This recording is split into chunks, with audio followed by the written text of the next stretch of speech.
Cuanto más uno oye esta sintonía con estos instrumentos propios de la isla colombina, de La eleva el Gomera, espíritu. sinceramente, sí, sí, hay algo que se despierta, no sé en las células, debe ser algo Sí, sí. que viene en nuestros genes, de nuestros La música ancestros. esa, yo la tenía como sintonía en otros programas que hice de radio hace años. Sí. Y justamente este, el tambor gomero de los sabandeños, es muy interesante. Yo no sé si No será es así. propio de otras partes. La verdad, mira, una buena pregunta para hacérselo a alguno de los musicólogos que a menudo colaboran con nosotros, para preguntarle si eso de ponerle resorte, chaveta o en este caso digamos, calacimbre tensado, es también habitual en otros lugares, sin ser en esa caja redoblante, ¿no? Pero en el folclore yo creo que es una cosa también, junto con el silbo casi que es de las islas, ¿no? Sí, sí. A Julti, Fawin Añate, bienvenido. Pues Pablo de Luca en este apartado hoy, que tantos Ajú, seguidores bueno a tiene. todos y todas en Oye, este enero que ya va terminando. mira, te voy a decir una cosa que te va a agradar. En cuestión de, ¿cuánto?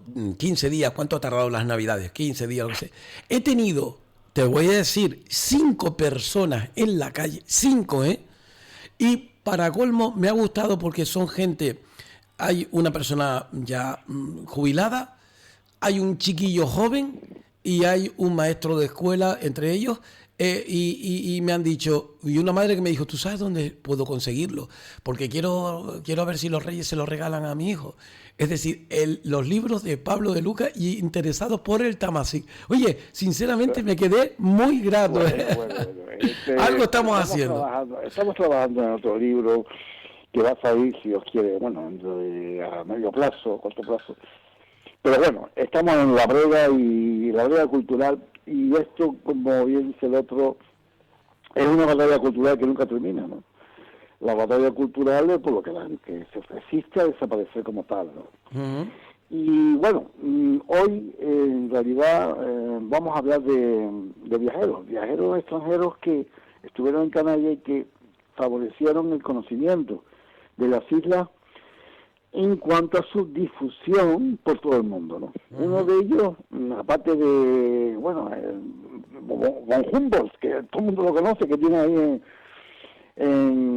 llegando de Otava El el mirador. famoso mirador, ¿no? Ujú. Pues que fue un naturalista alemán que quedó sorprendido por la belleza Sí. del Valle de Otava. Tenemos a otro personaje interesante, todo conocido, que es Jean-Baptiste Brody de Saint-Vicent, De Saint que es Vicent. naturalista y explorador francés, ¿no? Ujú. Vivió entre 1780 y 1836 e hizo una expedición a Canarias en 1803. Es una época muy interesante porque estamos hablando de principios del siglo XIX, cuando todavía Canarias conservaba la pureza y el encanto de lo antiguo, de lo que no ha sido, diríamos, super invadido, ¿no? Estamos Sí. hablando de una época muy especial, recién terminada el periodo de la Ilustración del siglo XVIII, y que aporta muchísima información sobre lo particular. Era naturalista, explorador y sobre todo un recopilador de obras científicas, porque se ocupó de tener contacto con científicos, sobre todo ingleses, ¿no? Para la medición que tenían del Teide. En aquel tiempo era muy interesante la publicidad o la imagen que se tenía del volcán, ¿no? De lo que es la isla, en cuanto a que era, pues, digamos, donde se ubicaba esa montaña tan alta, ¿no? La montaña del Teide, de Sí. 1.600 metros, en una superficie tan pequeña, entre comillas, como es la isla, bueno, que la isla es la más grande del archipiélago, pero que ellos consideraban que sobresalía majestuosamente el Teide dentro de lo que es el contexto de la isla, ¿no? Pues estaban en aquel tiempo, pues, muy interesados, sobre todo científicos ingleses, repito, para la medición en la unidad GAESA inglesa, las TAESAS, ¿no? Que es Sí. una unidad de medida que se utilizaba en Inglaterra, y los pies también es otra medida que se utilizaba en aquel tiempo, para medir exactamente la altura del Teide. Entonces hubieron varias expediciones científicas, ¿no? Pues bien, este hombre, aparte de eso, se interesó mucho por la costumbre por la de los guanches, por la historia, qué es lo que pasó y tal, ¿no? En todo este viaje que hizo, ¿no? Sí. Bueno, alude mucho a Spinoza, alude a Abreu, pero no tanto a Torriani. Ahí tuvo una pequeña laguna en cuanto a que no consideró mucho la obra del ingeniero italiano Leonardo Torriani, que sí también aportó también información, ¿no?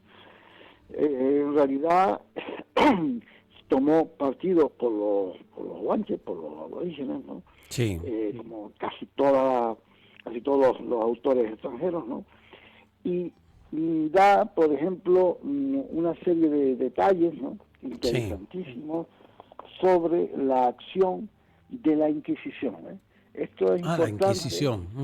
Es importante porque son datos que no se conocen, pero que, bueno, según la información que tuvo de los descendientes, estamos hablando de principios del siglo XIX, escribió hacia final del siglo XVIII, se publicó la obra, como digo, esta de los ensayos sobre la isla afortunada en 1803, por lo tanto tuvo que haber hablado con generaciones de guanches, estamos hablando de transmisión oral, ¿no?, de gente que vivía pues en el siglo XVIII e incluso finales del siglo XVII, ¿no?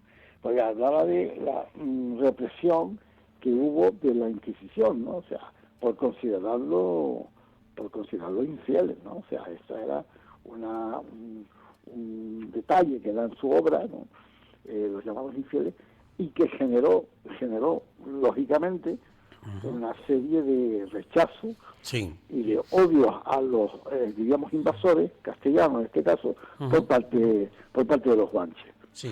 Después da un dato importante sobre la música aborigen, y hace alusión al Valle del Canario, de los pocos que se refiere a este baile, un baile del siglo XVI, como tú sabes, ¿no? Sí, cierto. Que trascendió y que llegó... Movimientos muy... Yo recuerdo haber leído incluso la descripción que hace. Baile del Canario, y la evolución que tuvo después hasta en las cortes francesas, que se mataba el efecto del veneno de la araña, con lo que era el baile, el zapateado de este canario, que al final de cuentas dio el origen de la tarantela italiana, efectivamente. Mucha gente no sabe. Eso tiene que ser cualquier parte de cualquier mundo. Dice, qué orgulloso me siento. Pues aquí no saben nada de eso, oiga. Pues ese baile que trascendió, ¿no?, pues lo define exactamente como filas enfrentadas, una de mujeres y otra de hombres. O sea que, fíjate tú, el baile del Canario, ¿no?, que ya ahora mismo no se baila de esta forma, sino se baila de otra manera. Lo que pasa es que recuerda algunos bailes que todavía se siguen llevando a cabo, como el sirinoque, como el tango de Herreño, o el daño de Herreño también, ¿no? Todos estos son variables o son variantes de ese baile del Canario, sobre todo en la isla de La Palma. Y estas filas enfrentadas recuerda también a los bailes de los tribus bereberes o imasijes de Marruecos, ¿no? O sea que se ponen los hombres en un lado, ¿no?, todos juntos, uno junto a otro, y la mujer en otro lado, ¿no? Pues bien, este es un antecedente de eso y que recuerda a los bailes del continente, ¿no? O sea, las filas enfrentadas. Esto también es un detalle importante, aparte de nombrar los tambores, las flautas de caña, y otra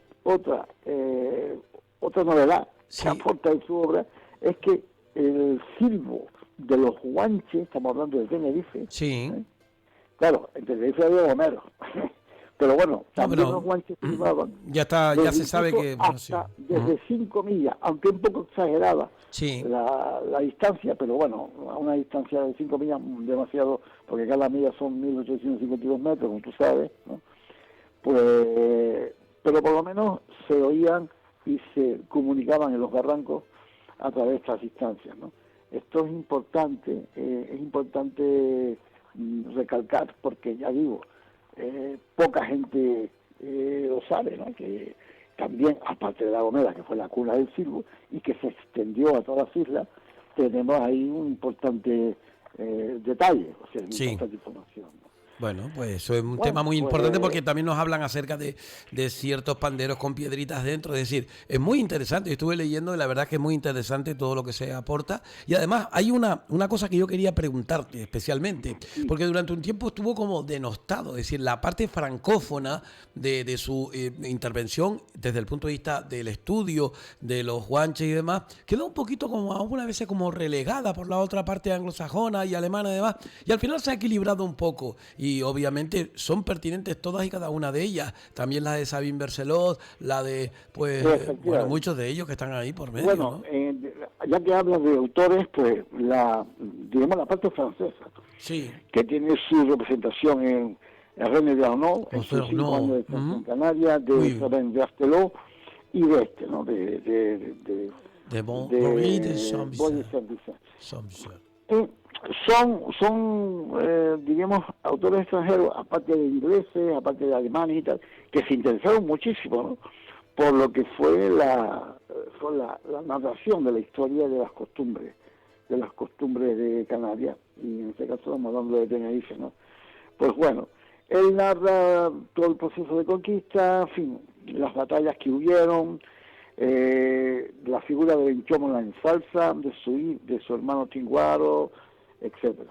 Y como dije antes, en el capítulo de Inquisición, que se me olvidaba decirlo, hay un detalle muy, muy particular que narra en su obra, y dice que unos diputados, así mismo lo narra, salieron de Santa Cruz en 1532, pues imagínate, si la Sí. conquista oficial, Sí, porque además la prácticamente conquista dentro de ese. termina en 1496, Sí. pues 532 fueron pues 34 años, 35 años después de Sí. terminar oficializada esta conquista, que fueron a suplicar a la Corte de España que concediera a Canarias, asimismo, una santa hermandad, imagínate, con objeto de obligar a los antiguos isleños a que no les molestaran o no les importunaran.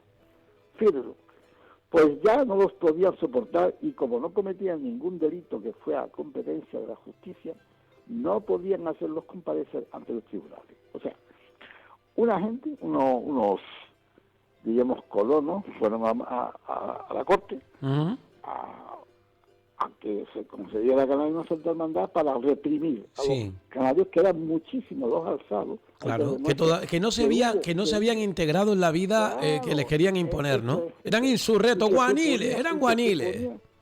suponía un peligro inminente Sí, para lo que era el nuevo estatus colonial de sí, Canarias, en este caso de Tenerife, sí, cierto. y que conecta con lo que dijimos en la pasada, en el Sí, otro lo del tema programa, del ¿no? cabildo. Ujú. El pasado programa, con los acuerdos del Cabildo de Sí, 1514, cierto, en lo que cierto. ya estaban mosqueados porque había una cantidad de canarios ya que estaban ya alzados. Sí, Y esto, pues, significa la continuidad y la no desaparición de los descendientes de los guanches, como por ahí se afirma que desaparecieron, que eso es mentira, eso es un disparate, y que quedaban todavía guanches alzados.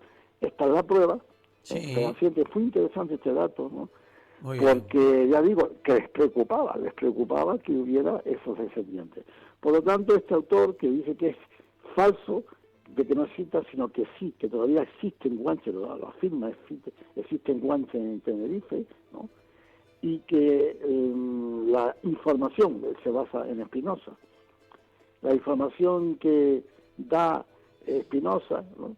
Es verdad que había muchos naturales de Tenerife concentrados particularmente en la zona sur. Estamos hablando de Candelaria, de Weimar, ¿no? En el norte también, pero es que los del norte huyeron a los bandos del sur, como Sí, tú sabes, cierto. ¿no? Ujú, Que ujú. fueron acogidos por los bandos de Bueno, paz. que era la parte que incluso Eh, no inhóspita, pero sí más silvestre, donde podían ellos Más también, silvestre donde conocían el podían ir. terreno y podían con sus cabras y demás, ¿no? Sí sé de cómo se quejaban de que las cabras se las quitaban, y recuerdo incluso hasta un documento que yo leí en donde se hablaba de que hubo un juicio, y en el juicio el propio Guanche decía: yo no he robado, no roba nadie, a ver cómo era, no roba aquel que asume recupera lo que le exacto, quita. que asume lo propio, que si no roba, no es ladrón aquel que asume lo propio. Eso era mío, amigo. Es decir, que no eran tontos como los querían meter ahí todos metidos en una cueva como si fuesen unos animales, no señor, tenían su razón y tenían también por delante su derecho a las tierras. Bueno, los bandos de guerra, también habla de la modorra famosa, Sí. esta enfermedad que, bueno, que se cebó sobre todo los bandos de guerra, ¿no? Sí, de sí. Tacoronte, de Taoro, de Punta Hidalgo, toda esa zona que se enfrentaron a los españoles. Evidentemente, la zona norte sufrió bastante la represión de la colonización, y eso hizo que muchos alzados se replegaran a los bandos del sur, ¿no? Y quedaban ahí acogidos por sus hermanos del sur, que no habían tenido, que habían sido, digamos, los bandos de paz, como digo yo, ¿no? Entonces, claro, habla de los guanches que vivían en Candelaria y Guimas, ¿no? Donde adoraban la imagen de Nuestra Señora, Candelaria y la... Pero, dice, eran muy malos cristianos y odiados por los españoles. Sí, sí. Claro. Este Boris de Saint Vicent, que vivió de primera mano y que le dieron esa información, ¿no? Sí, claro, o sea, claro. Que estaban siendo obligados a practicar una religión que no era la suya, evidentemente. Bueno, como cualquier pueblo que es obligado, que es... Fuerza, obligados sí. a aceptar, ¿no? De la nueva sociedad el aspecto religioso, ¿no? Bueno, pues... Pero después habla mucho también de los restos, o sea, de las momias, de los restos momificados que permanecieron en las numerosísimas cuevas de enterramiento o necrópolis, esto es importante, ¿no? En la que se hallaban los cuerpos de sus antepasados mirlados, ¿no? O sea, los cuerpos embalsamados, las momias, ¿no? Y entonces alude o nombra al doctor Spratt. Esto es importante, el doctor Spratt no es muy conocido en la sociedad canaria, fue el obispo de Rochester, en la United Kingdom, esta vez en Inglaterra, como dicen, ¿no? Como se dice generalmente, ¿no? El Reino Unido, ¿no? United Kingdom, United Kingdom, que fue. Yeah. Entonces el doctor Spratt, ¿no? Era el obispo de Rochester, y este es un defensor absolutamente, un gran defensor de los guanches, ¿no? Y entonces narra, estamos hablando de 1667, el que publica la obra este obispo de Rochester, el doctor Spratt, 1667, en la que narra las peripecias de otro doctor Galés, ¿no? Que estuvo conviviendo con los guanches, ¿no? Y estuvo hablando de las momias, porque estuvo visitando cuevas o necrópolis grandes donde había 300, 400, 500 cuerpos. Sí, esa es la famosa del sur, ¿no? Exacto. Bien. Y entonces, pues, él lo defiende, ¿no? Que los guanches, aún estamos hablando de finales del siglo XVII, aún conservan su antigua lengua, ¿no? La lengua que se hablaba todavía a finales del siglo XVII, 1670 por ahí, y que guardan un gran silencio, un obstinado es la palabra que emplea, silencio sobre las costumbres de sus antepasados, y que no aceptan que fueran esquilmadas sus catacumbas, o sea, los restos de sus antepasados, ¿no? Pero con una excepción, le hicieron a un doctor galés llamado Evan Plug, que les atendió como médico a los guanches, y en contraprestación a esos cuidados médicos, le dieron la oportunidad de visitar una de las catacumbas colectivas. Es tremendo ese dato, ¿no? Ese dato que mucha gente no conoce, ¿eh? No me gusta mucho la palabra catacumba, pero bueno, la necrópolis. Una necrópolis metida. Boris Saint-Vicent habla de catacumba, pero bueno, catacumba no es la palabra, es necrópolis colectiva, ¿no? Sí. Bueno, lo que habla, en definitiva, para que ustedes se hagan una idea, no son fosas comunes, no es una cosa que son despojos. Ellos creían que mantener el cadáver de una persona era darle esa dignidad al otro mundo y era necesario. La verdad que para ser un pueblo que tantas veces nos han dicho, eso eran unos como animales y tal, se da cuenta uno de la equivocación tan grande que hay y la incultura tan grande que ha habido, incluso académica. Ojo lo que digo, ¿eh? Y tú lo sabes perfectamente porque lo has sufrido, academicista, de negar lo que es la evidencia de un pueblo que, salvando, obviamente no se puede mirar con la perspectiva del siglo XXI lo que sucedió en el siglo XV, XIV, XV en adelante. Pero lo cierto es que estamos hablando de un pueblo que tenía también sus mañas, sus creencias y sus valores, hombre, ¿no? Eran los legítimos dueños, como tú bien dices, del país. Sí. Los guanches, los legítimos dueños y los descendientes de esos guanches eran los legítimos dueños del país. Y claro, como contraprestación, repito, a esos cuidados que este médico galés, Evan Plug, nombrado por Spratt, estuvo de visita, y estuvo como 20 años viviendo en Tenerife, cuidado, estamos hablando de una estancia bastante prolongada, y los cuidaba, ¿no? Y les atendía como médico, pues entonces, en agradecimiento, les enseñaron como una excepción, una medida de excepción, las cuevas de sus antepasados, ¿no? Esto es un detalle que es importante, ¿no?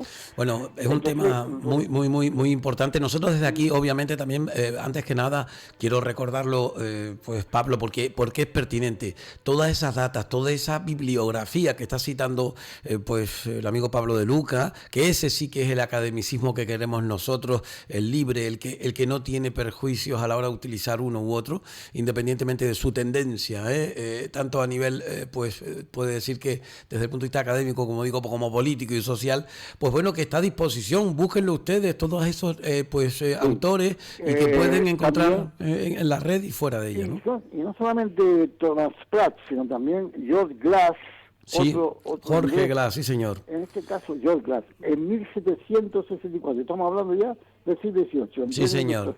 ¿No? Dice que en Tenerife había familias juanches enteras que no se habían mal casado, sí, que sí. no se habían mezclado. Está claro, eso explica mucho de la deriva genética actual y que se ha conservado, sí.